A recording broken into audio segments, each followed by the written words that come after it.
Right. Justin, welcome back. How are you going? Excellent, Dharam.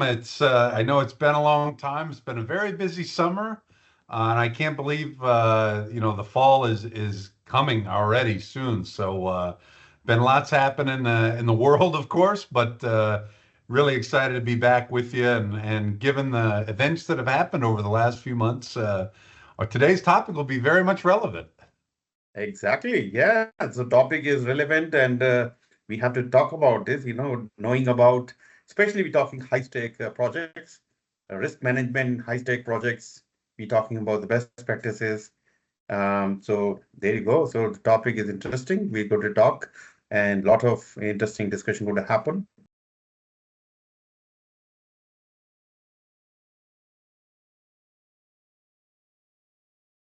So, Absolutely. Justin, my first question to you, especially related topic is, in your experience managing large, high-risk portfolio in the Middle East, we talk Middle East, how do you balance proactive risk identification with the need for rapid project execution under tight geopolitical pressure?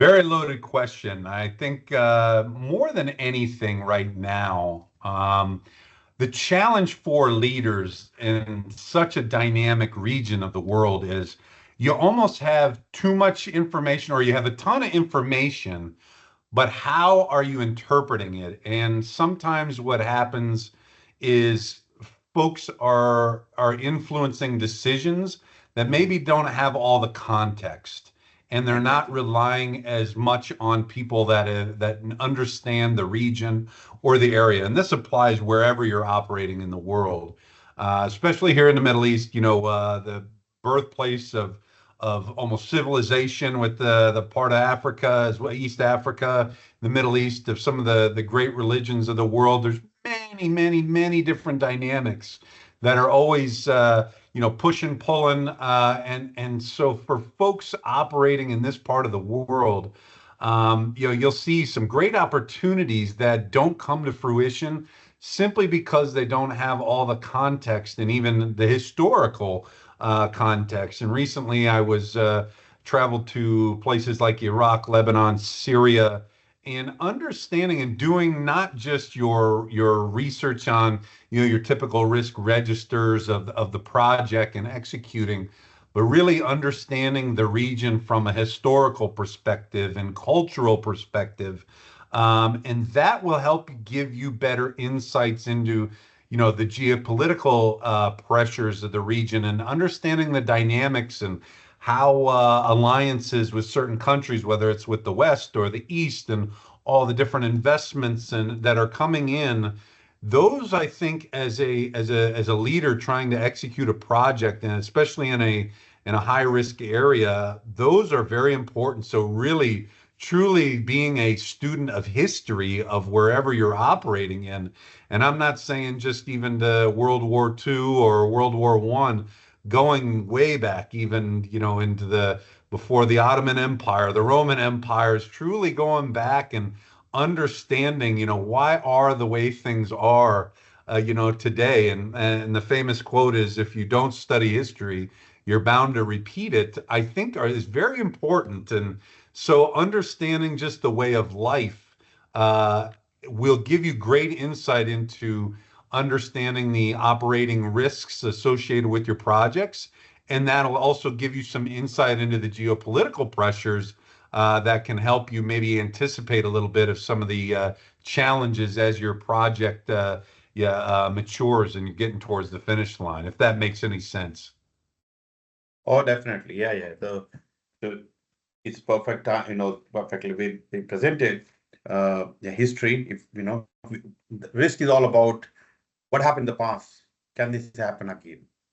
Knowing about that, if this is going to happen, are we ready for this? Have we learned anything from the past experiences? And you're talking World War One, World War Two, and many other things happening in history. Maybe we can learn something out of that. Why? Yeah. Why we. Yeah, and So I would being even ready for say that. specifically, like where, given that I came from a Western education, is when when you read a lot about World War I and World War II, it's mainly focusing on the Europe, but there's a lot of different influences that affect the Middle East, Africa, and even into the Far East that we really need to understand, and that can help understand the geopolitical alignments and allies and maybe not so friendly nations and all those different influences. I think is very important to give you that context and how to operate in certain areas. And then, my favorite one was just recently. I was having a meeting with a leader in Syria, and going into the meeting, of course, there's anticipation. You got a little bit of that tension in the room, and I decided to have an icebreaker. And again, it's just because of being in the region and know the little competition, and of course food in the Levant region, and of course across the Middle East is fantastic, and who can have the better shawarma.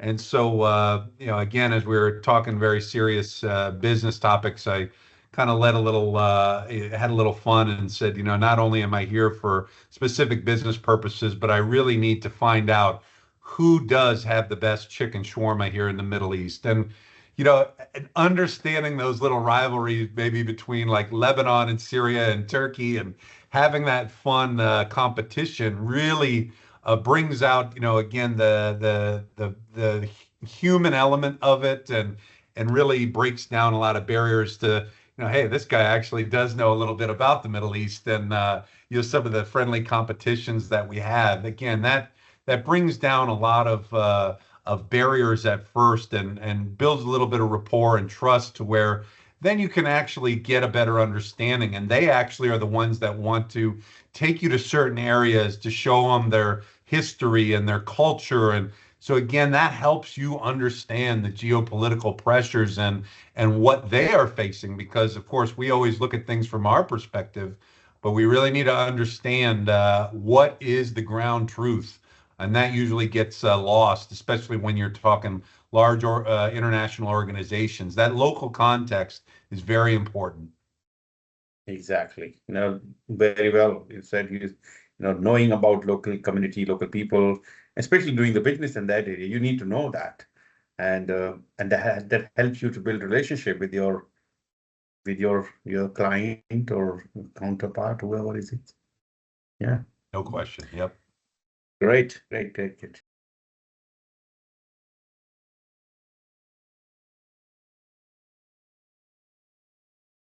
How do you differentiate between risk that must be actively mitigated versus those that are better accepted, particularly when talk about defense and infrastructure project with evolving stakeholders' demands? Yeah, that's a very hard question to really answer, because I don't know that you necessarily. Yeah, I guess when you're operating in the region for a long time and understanding maybe some of the challenges of, okay, well, we've got to get this in by a certain time, but with the Islamic holiday calendar, and understanding maybe Ramadan could affect things, and of course during the Ramadan and the Eid timeframes, where you're maybe not going to be able to get your shipments in that are coming from outside the country, and the work schedules are affected and things like that. You really have to accept some of that, and you've got to build that into your plan. So while you're in the bidding process for that, I guess that's kind of a risk that you have to accept, and you, quite frankly, you build it in to where hey, plan. I used to say plan for no work to really be executed during this time. If we get a little bit during that time and move the project forward, that's just an added bonus. But from a expectation standpoint, I think it's very important that hey, we're going to educate our customer during these particular holy parts of the calendar. We're just planning on nothing getting done during that time, and maybe we even go to a skeleton crew. Maybe we can just, as we call it, keep the seat warm. But we're not going to really probably have the support that we need during these times. So let's scale down, and then after the holiday is over, let's come back and be at full capacity. So these are some of the dynamics. that you have to understand from an execution standpoint. Now, in the defense world specifically, of course, there's been a renewed focus here in the Middle East recently. I don't necessarily know if there's risks accepted. I think more than anything, it's anticipation of new risks and the new weaponry and the challenges that are affected in there. And in particular is understanding. We've talked in the past because of the COVID, the supply chains and how you're going to be able to navigate that. Well, even if you're not in the defense industry, say you're in construction of some type, given conflicts that could be a world away from you. But for instance, obviously Taiwan is the semiconductor, the chips manufacturer for most of the world. How does a conflict in that part of the world affect the rest? Or if a military operation happens, or if a war breaks out in a particular region, you even see it with the Russia-Ukraine, given that Ukraine was the breadbasket of Europe, the food prices, how those have gone up, and of course the tariffs that the U.S. administration is implementing on certain countries. All these may not necessarily be part of your immediate purview, but you need to make sure that you're proactively talking to your vendors and understanding, like, hey, there may be raw materials that may be required for, perfect example you see with all the rockets and missiles that were launched and intercepted over the last couple of months.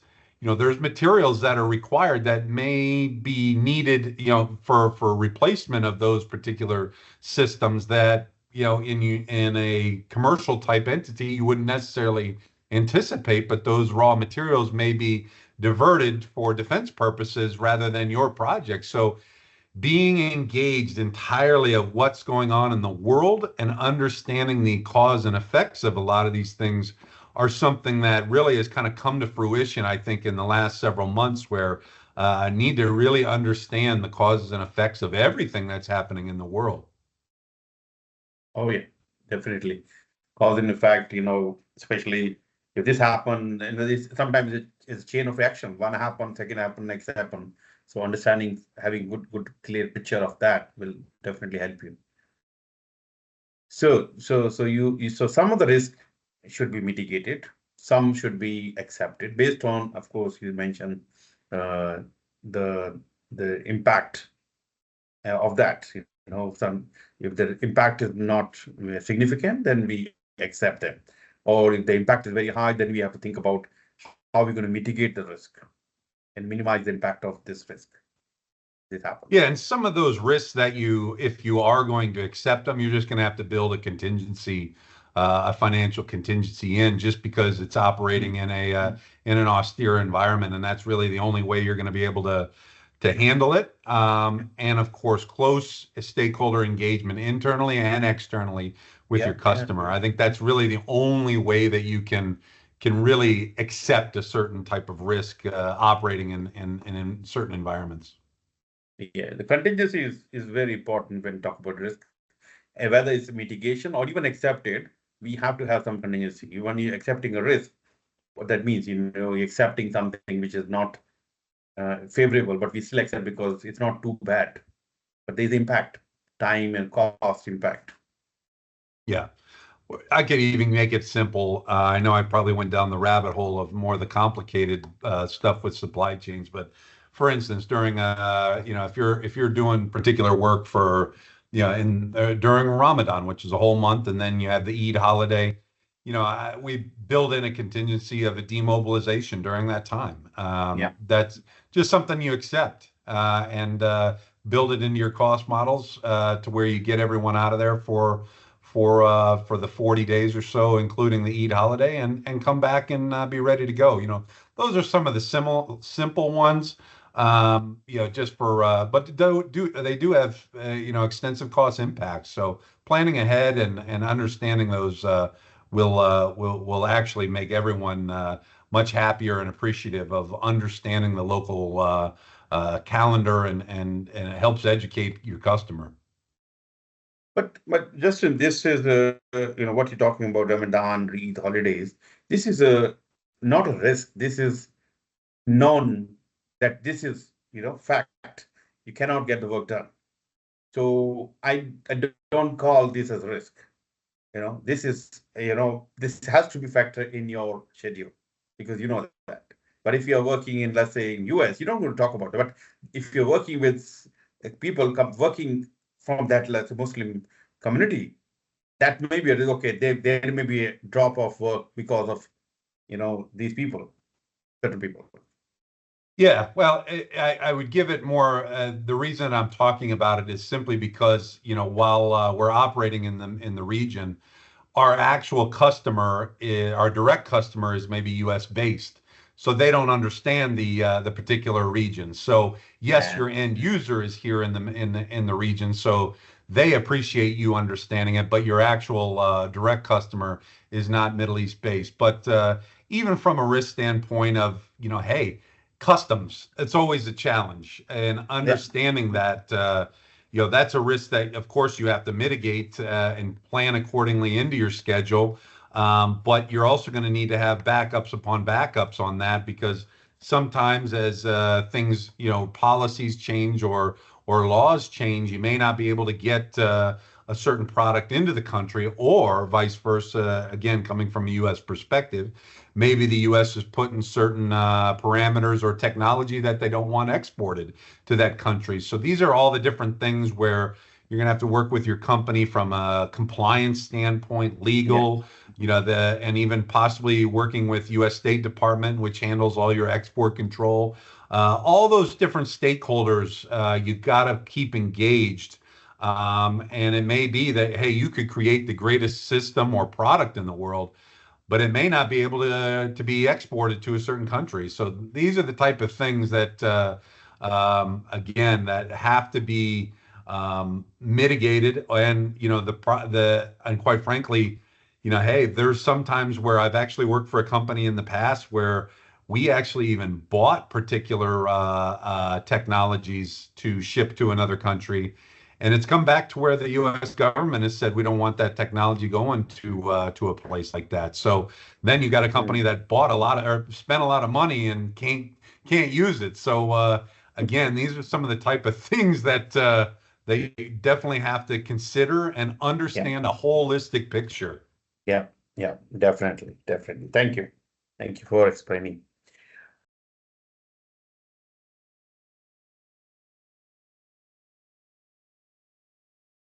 Okay, could you share an example where an integrated risk management framework directly led to project turnaround or breakthrough success in high risk environment? Yeah, I'd actually say in my early days in being a PM, and actually in a place, it was the first project that had ever been really attempted in the foreign military sale type world. And again, I didn't even know what we were getting into. I don't think anybody did. I think even industry told our CEO at the time, good luck. That was, Mm. it can be a bit intimidating when you hear that, but at the same point, the competitor in you says, okay, this is an opportunity to prove everybody wrong. Yeah, yeah, But I will say that when we first got on the ground in this particular location, even though we had done all the proper base pass requests and approvals, and even had the pieces of paper and everything, they wouldn't even let us get onto the base. And our particular customer was not in that location, so they were having to go off of what we were saying and didn't necessarily believe us at first. And so again, it ended up taking me to, I call it shuttle diplomacy, where I had to go from one part of the world back to the U.S. to really educate them on those particular risks and challenges that we're facing. And ultimately, it ended up bringing them back over with me so that they could truly get an understanding. But at that time, our weekly calls with the customer were very contentious, and there was no trust and there was no understanding. We were like literally just two sides just wanting to throw stones at each other, like, hey, you don't get it, no, you don't get it. And it took some time to, number one, build the trust, but then ultimately bring them over to get a better understanding. And what ended up being a challenge at first really ended up being where it's a success story that we still talk about to this day. And it included the customs. Customs was a major challenge. And as we built relationships on the ground, we were able to coordinate with certain stakeholders where when our equipment would leave the U.S. on a particular flight, that end user would meet the aircraft at the airport when it arrived. Their folks would intercept the actual packages, get it down to our secure facility, and wait for us to arrive and inventory it, which then would allow us to then make sure everything's there, everything's in working order, and then we could transport it to its final destination to do the installation.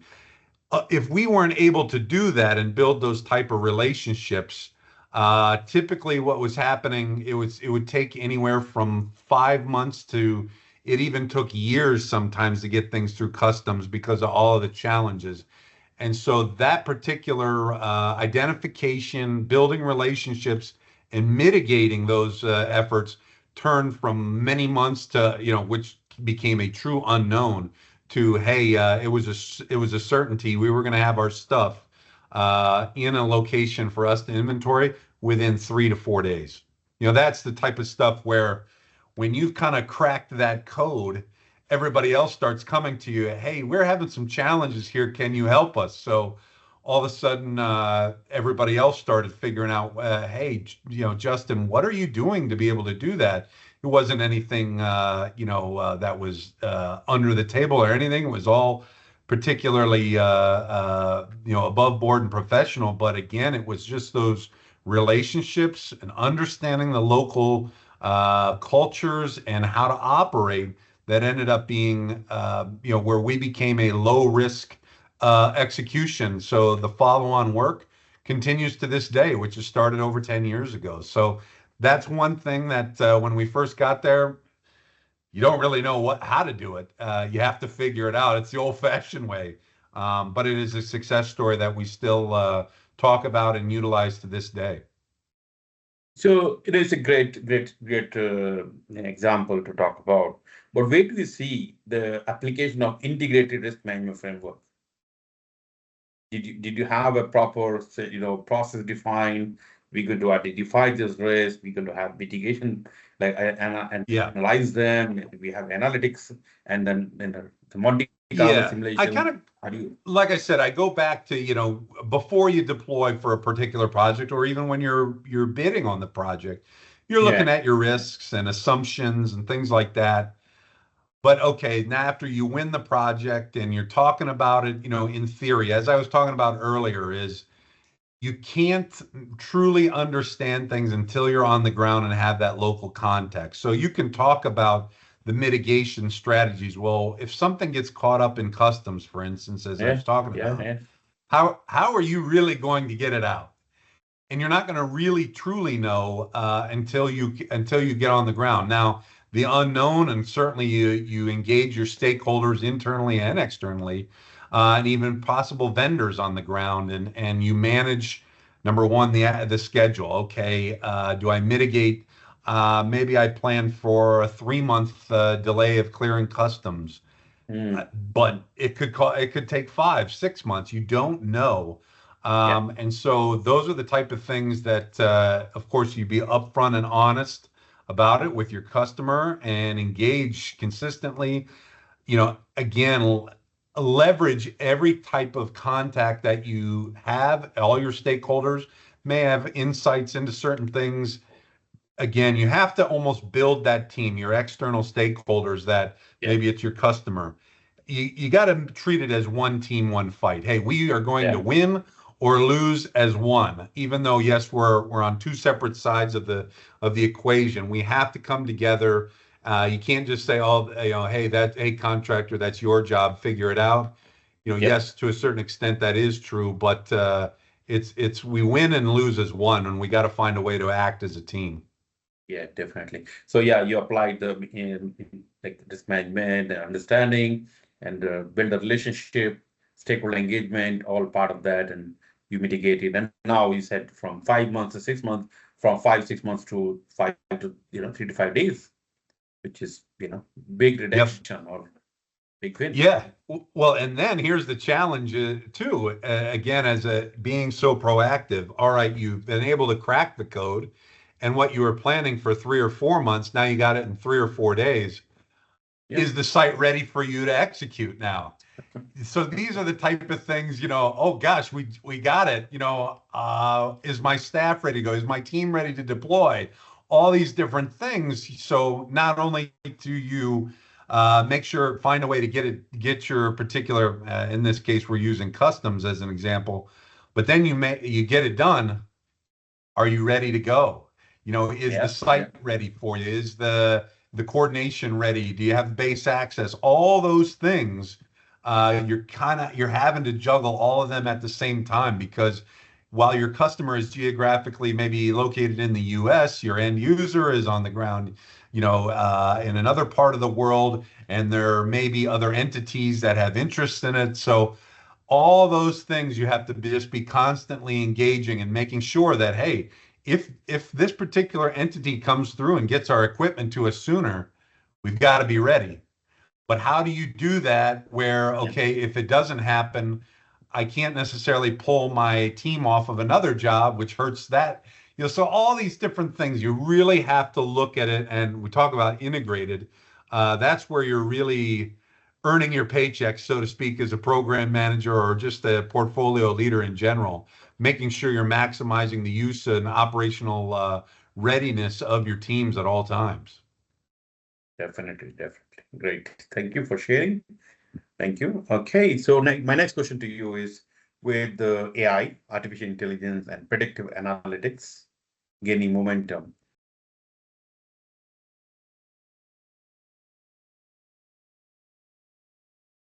how do you see their roles shaping in real-time risk management strategies? Especially we talk about high-stake projects over next 5 years. Yeah, I think, we've kind of alluded to it now. You're starting to see AI and, predictive analytics really coming into its own fruition. And I think there certainly is a role. I think that it can gain, or it can give someone that's maybe not operated in a part of the world some insights. Now, with that being said, I think it's a tool. It's not something to lean on entirely. Can it make you more efficient, understand certain things, or point out some things that maybe you haven't thought of? 100%. But as a friend of mine once recently posted on his own LinkedIn, is, you know everyone can use those predictive analytics and things to understand. But what I really want to know is where have you been in the world? And I want to know, how have you failed and found a way to succeed, without all those tools? Because when the rubber meets the road and you're out there executing on a project, I think they even say, everybody has a plan, even in like going in boxing, everybody's got a plan until you get punched in the face. And then we're going to see how you react. And it's so Yeah. true. Same thing in projects. Like, okay, you can plan everything in an office environment, in that very friendly, contained environment. But when you're out on the road and, you're away from your family, and maybe there's a 8-hour time difference, and, what or how are you actually going to respond? That is where you truly it defines you as a human being. Yeah. How tough are you, and how are you going to respond? Those are the things that AI and predictive analytics are not going to help you with. And so using them as a tool, but also understanding, like, if you've been in a quote unquote situation where you've been punched in the face before, which, hey, all of us project managers figuratively have been punched in the face, how are you going to react? And it's not always about, this particular person said, when I'm interviewing someone, I don't want to hear about all their successes. And in Yeah. fact, if I don't hear any failures, I don't really want to speak with them anymore. I want to hear how someone has failed, and how they were able to overcome them. Because if you haven't failed, then you haven't been truly tested. And it's Yeah. very true. And so I think, again, I think the AI and predictive analytics are a great shaping and having an overall plan going in. And I think that as you feed the AI, hey, as once you get in and the understanding on the ground of maybe it wasn't what I really thought it was, as you're going to be able to feed that into the plan that you originally had, kind of see how AI may predict that out as you give the changes in site conditions. That I think is not necessarily there yet. I think that will be very interesting how those predictive analytics will then change the outcomes. I think it's getting close, but I think it's not there yet. But again, I think it's those that human interaction of being able to understand, because the context on the ground is very important, and how you maybe feed a machine that it's going to be very difficult. And so, again, having that on the ground context, as we say, is really going to be able to shape your overall success. And using AI and predictive analytics will be a great tool. But again, having that local knowledge how to execute will be a great factor. Yeah, indeed. We're talking all day, every day, AI, predictive analytics. The things are improving every day. It's becoming more and more smarter. It can help us to identify the risk in advance and have some mitigation, all this kind of thing. Great. I mean, that's also important. We need to have that. Sometimes we spend a lot of time just to think about what are the possible risks. AI gives you, okay, what have you thought about this? And these are the possible consequences. These are the possible mitigations. But yes, applying, if the risk happen, how do you face the situation? How you help your to come out from that situation? So that's where the human factor come. The AI, all these things, great, help you to come to the point with the possible solutions or potential solutions. Yeah, it's one of those very delicate balancing acts that you have to do where you don't want to rely too much on a machine. It's a great tool. Always be up to speed on it and find ways that it can make you more efficient, especially in your deliverables. Yeah, I yeah. think that for me, that's the biggest thing. But again, when you're planning things in a static environment, it's very easy to do. But when you're on the ground going, oh no, what do I do now? That's Exactly, where exactly. you have to be prepared for that. Yep. The message is not over relying on the technology. You need to use your intelligence, not artificial intelligence, human intelligence, HI. It's still important. Absolutely. And it always will be. Yeah, yeah. And that's where, as a part of human intelligence, you need to build relationship, find the best solution, look at the context at the time, especially the local context. You need to know what's the local people. You cannot apply what people thinking in US versus you are when you're sitting on the, things that are happening on the ground. Um, you are the person seeing it at the time. Yeah, it's very exciting, but yeah, I think it's probably a generational thing. I think probably the younger you get, the more you can rely on the machine type learning, and I'm kind of I guess I'm considered an elder millennial, I guess. So I kind of am stuck in between a little bit of the old school and a little bit of the new school.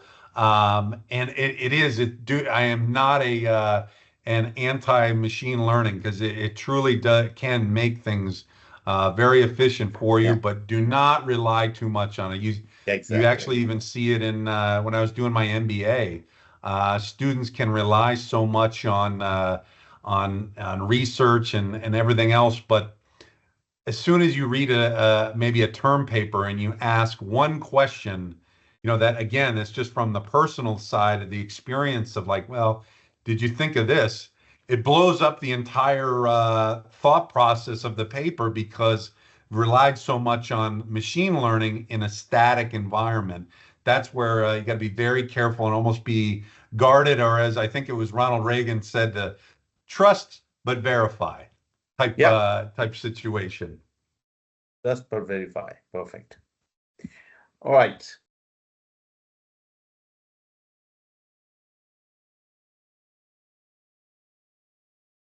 Regulatory shifts.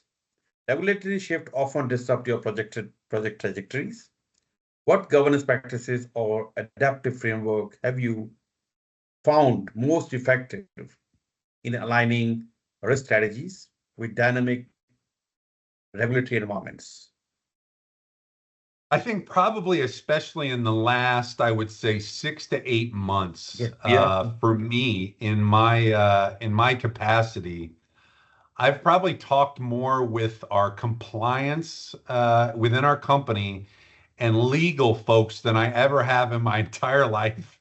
It's just simply because of things happening and the tariffs and all those Yeah. different things and how those are affected and State Department different policies and those I think more than anything, again, as a project manager, you're probably not interacting a whole lot with your corporate legal and compliance folks. Maybe compliance a little bit if you're working internationally, but even within your own country in the United States now, I think those folks are being more and more relied on in project execution because things are changing and happening so fast.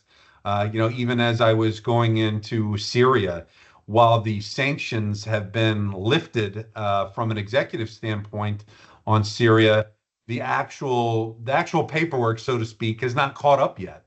So going into Yeah. there, being able to use your company email and things like that, you're not allowed. It's blocked. So understanding those type of things, the actual execution of it has not caught up to the orders and things like that. And so understanding all of that, which has opened my eyes up entirely, and given that, okay, if I can't, access my company email, how am I going to communicate? You know what? All of a sudden, it opens up a whole new bunch of risks and mitigations. Or okay, I'm going to this place in a week. I really need to put a plan together of how am I going to be able to communicate.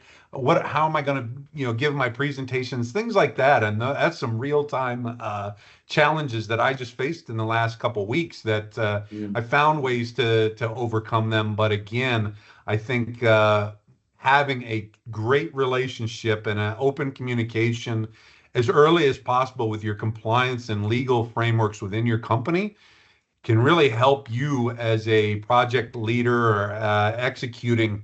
As long as you engage them early, they will help us all stay out of hot water. And I think that's going to really, I think those folks are really going to be taking on a more dynamic role in a lot of different projects, especially on the international stage. So that is where, for me, because of the regulatory shifts happening in real time, I have been engaging with those folks a lot more to align myself and understanding, hey, these are some risks that you take for granted. Okay, I'm getting on a plane and flying somewhere, and all of a sudden I didn't realize that while you had read the news and these different things had been lifted, but the paperwork actually hadn't caught up yet. And so trying to undo some of those sanctions takes time, which I didn't realize. And so having to mitigate that as fast as you can, that's some real stuff. So I think engaging with those folks in your company will help you be better aligned in everything you do. And I think that's going to take on a greater role, especially in, as we just talked about, AI and predictive analytics. Managing that again is going to be very important and will help you be more successful. Yeah, definitely. And as you talked about, the conditions are changing, regulations are changing every day, especially from US and other places. Yeah, being ready, having right governance practices established and frameworks established so that can help you to manage the risk as and when things happen. Being ready with the uncertain situations. Absolutely. Okay. Uh, I'm moving to the next question here. Uh,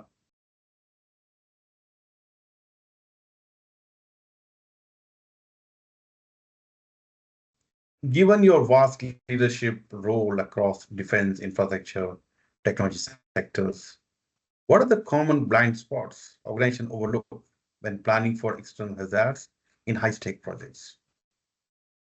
Well, I think again, given the summer that we've had here in the Middle East, I had some real world situation, of course, with the missile attacks in Qatar and how the region was planning and the tensions and everything, and really, I think it's not necessary. It could be, I guess, maybe overlooked a little bit, and especially a place, the Middle East.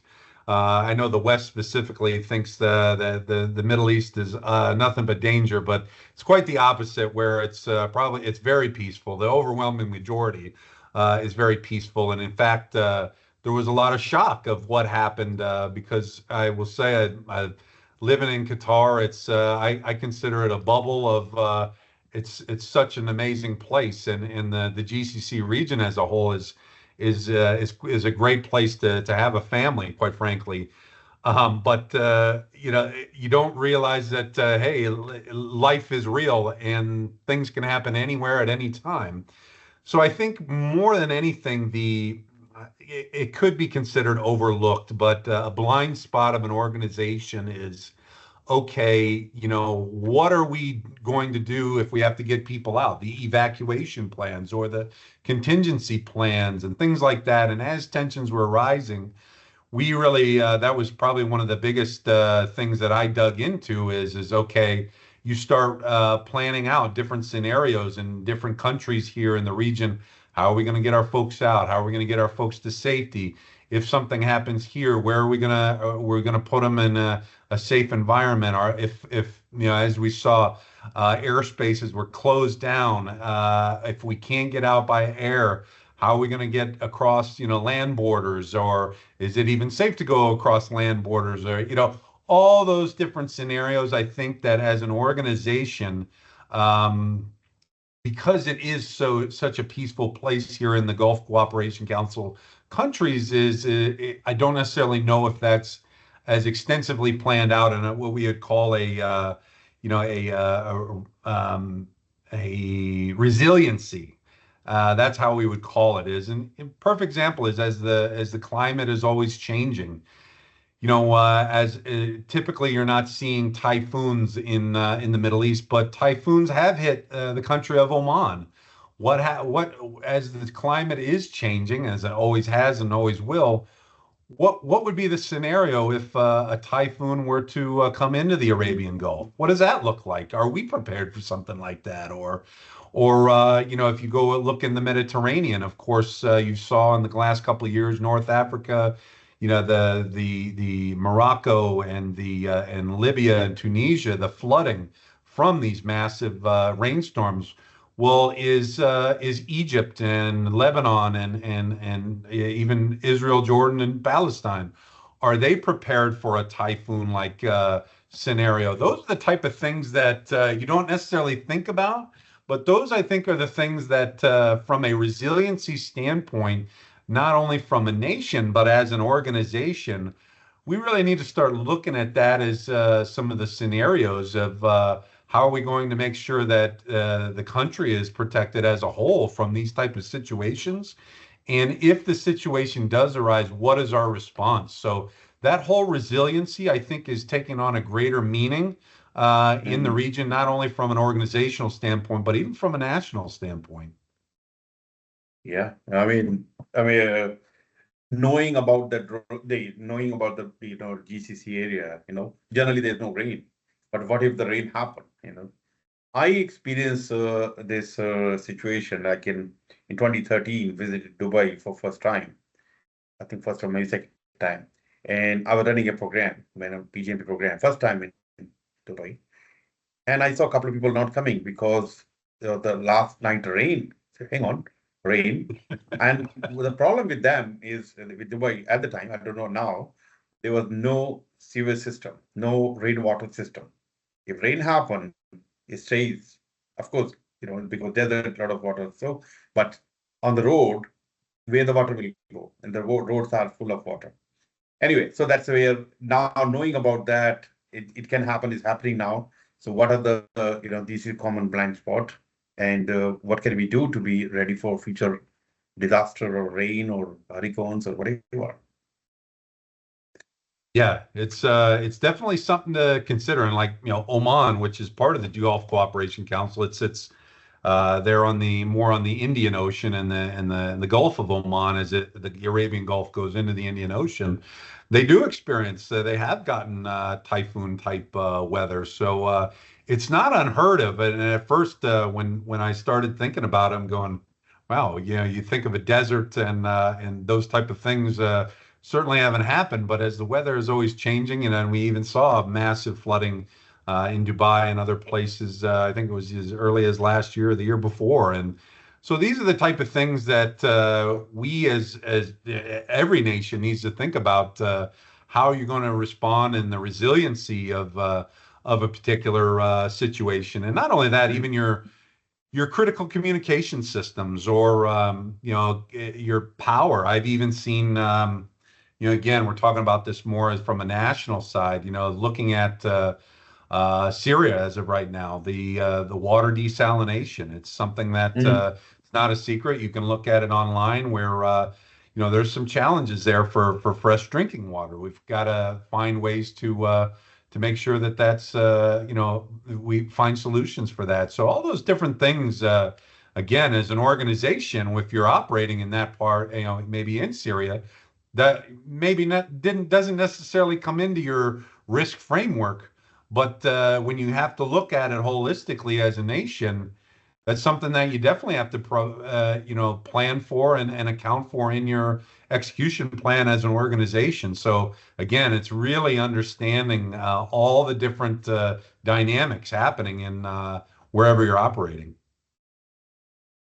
Yeah, and I think when you're starting the project or mega project or whatever, you sitting with the team, look at all the possible, having a risk breakdown structure or a, what do you call prompt list will and within that you can think about subcategories.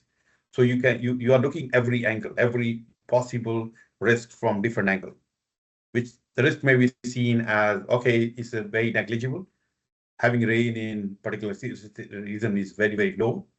But what if that happened? Major rain happened.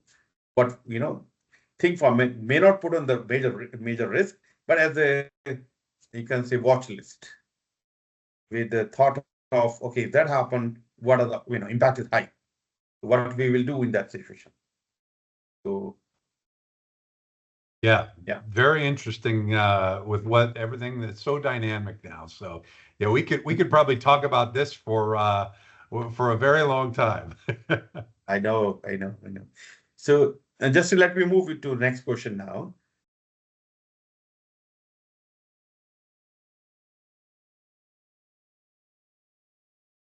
From your perspective, how can project program and portfolio manager foster a proactive risk culture within globally distributed teams, especially when managing multi-location, high-stake initiatives? Yeah, I think we've kind of already started talking about it with the resiliency efforts, and Mhm. not only that is scenario playing out different scenarios of Yeah. even looking beyond your project or execution of the things that could affect it. Of course, severe weather could be one where maybe a cyber attack from a bad actor. Of course, maybe some violence where you start looking at like what are our backup plans on if communications were to go down, or some areas are even experiencing large power outages. Or I was recently in Iraq, and it was officially the hottest places on earth. And Wow. while they have great resources, it's a when it's over 52 degrees Celsius, it's pretty hard to operate anything. And when you walk outside, you feel like when you open the oven after something's been cooking there, and you get that quick burst in your face. Well, just imagine that quick burst in your face just continuously. you know so how are you going to even operate in those type of environments? Can your equipment or materials handle those environments? Is it going to melt? I mean, even when you start, say you're operating out on an airfield in those type of temperatures, well, sometimes the bottoms of your shoes can melt. Just thinking Oh about the yeah. proper PPE. So, and I think, when you start, we've talked about that resiliency, and I think it's very important from a project program or portfolio leadership, having that insight into some of these, okay, I personally have a lot of experience operating in the desert type climates. But if I were to go to the Far East and be in more of the jungle type environments, I would not have the expertise and the unique challenges of being on the ground there. I would be looking for someone, if I'm truly looking at a global, globally dispersed team, you're going to need to have people that have insights in those local areas that can think of things that you wouldn't. And I think that is extremely important to have that proactive risk culture. Otherwise, you're just not. You can say that you're proactive risk, but you're Mm. not really. That's those are some of the insights, and I think again, you can use predictive analytics and AI, but again, those are some of those local insights that you're not going to really know unless you've been on the ground and dealt with some of those challenges. And I think that's where someone can really be truly valuable to an organization and how you can operate in some very austere environments. Yeah, I mean, risk management culture is very important, especially if we talk high stake projects, mega $1 million, $1 billion work. Not only when you start a project, you do the risk identification, risk mitigation, but ongoing basis, continuously. You keep looking. Hey, anything has changed. New risk is coming up, or what happened to the previously identified risk? Are they relevant or not relevant? Have they improved, increased the probability or impact? So that's where, and your practical example, I'm just thinking 52 degree. Can I put my hand in the 52 degree water, not boiling water, but actually it's very hot. My experience of that actually when I went to Oman for a class, I think there was August or something of that year. And this guy, the taxi, the car was air conditioned, of course. And problem is they put 16-degree temperature.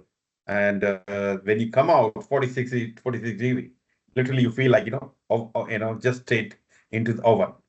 Of course, you step, maybe I was only 15, 20 steps, but oh my God, the 15 steps was too much. Yeah, it's just think you just feel crispy after you're out in that type of heat, especially when you're wearing a suit and tie. That's not very Oh yeah. fun. No, no, no, no. Uh, okay, my next question is,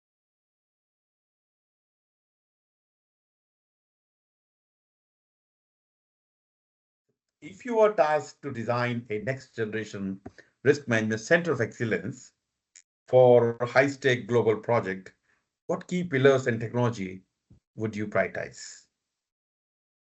Uh, so from a next generation risk management center of excellence, I think I would certainly have people that have performed in all kind of areas of the globe and Mm, putting those experiences together before I even got to the mm, technologies. I think that yeah, that's yeah. very important. And as I had mentioned before, a good friend of mine said, I want to talk about someone that, talk to someone that's been in a situation that's failed and found a way to keep moving forward to ultimately succeed. Now, from a technology perspective, I think the big thing is as we kind of talked about before, is the cyber type of environment that we have, and that's a new domain of even warfare, and that can affect us all. Even the electromagnetic pulses, where you think about if an EMP were to hit somewhere, what I mean, we're talking about some a lot of your conveniences of life that we now, quite frankly, depend on are won't be operational. How are you going to respond to that? What's your contingency to that? And understanding what are your, what kind of technologies do we have that can overcome that to maintain continuity? Those are the type of things that while it may be far-fetched, or the likelihood may not necessarily be immediate, but that's something that you need to think about. These are the type of things that, okay, we have some of the, of course, in the recent conflicts that we've seen in the world, there's some lessons that can be learned, but that also can provide insight into, okay, where are these threats going? What is the next frontier?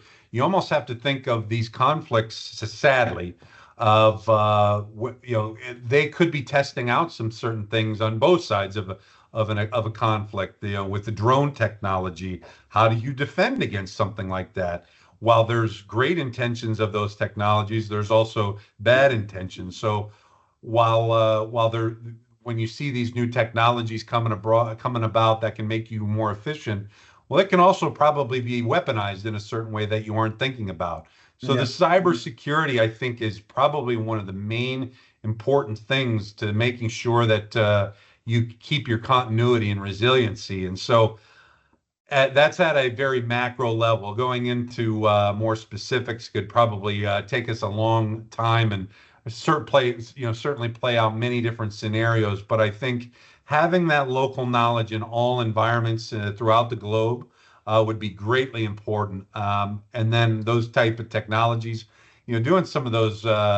Sometimes you kind of go back to the old school ways of doing things. I know there's certain people that I've met in my life that own cars from maybe the 1960s or earlier than that, simply because they're built differently. They don't have the computer chips in them.